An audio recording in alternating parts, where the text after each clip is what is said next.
কারো হাতে প্লাস্টিকের বোতল, কারো হাতে জ্যারিকেন, সবার চোখে একই আকুতি। আজ অন্তত কিছু পানি পাওয়া যাবে তো। বিশ্বের অনেক জায়গায় যখন পানি মানুষের কাছে সহজলভ্য, তখন গাজার হাজারো মানুষের কাছে এক বোতল বিশুদ্ধ পানি এখন যেন স্বপ্নের মতো। যুদ্ধ, বাস্তুচ্যুতি আর অনিশ্চয়তার দীর্ঘ ছায়ায় প্রতিদিন বেঁচে থাকার লড়াই চালিয়ে যাচ্ছে তারা। সেই লড়াইয়ের সবচেয়ে বড় চ্যালেঞ্জ হয়ে দাঁড়িয়েছে এক ফোঁটা বিশুদ্ধ পানি সংগ্রহ করা। তীব্র গরম আর ভয়াবহ পানি সংকট গাজার পরিস্থিতিকে আরো সংকটময় করে তুলেছে।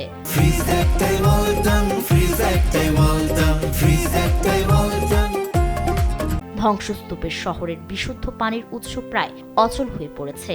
ফলে নারী, পুরুষ, শিশু সবাইকে ঘন্টার পর ঘন্টা অপেক্ষা করতে হচ্ছে পানিবাহী ট্রাকের সামনে। শনিবার ধারণ করা এক ভিডিওতে দেখা যায় পানির ট্রাক ঘিরে দীর্ঘ সারিতে দাঁড়িয়ে আছেন শত শত মানুষ। বাস্তুচ্যুত ফিলিস্তিনি নারী উম্মে আমের হাবুস বলেন, আমাদের ঘরে কোনো পানির সরবরাহ নেই, কি করব বুঝতে পারছি না।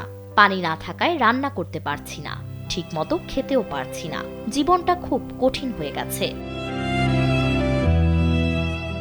আরেক বাস্তুচ্যুত বাসিন্দা মোহাম্মদ আল ওয়াহিদি জানান, সমস্যা শুধু পানির পরিমাণে নয়, এর মান এবং সরবরাহের অনিয়মিততাও মানুষের দুর্ভোগ বাড়িয়ে তুলেছে।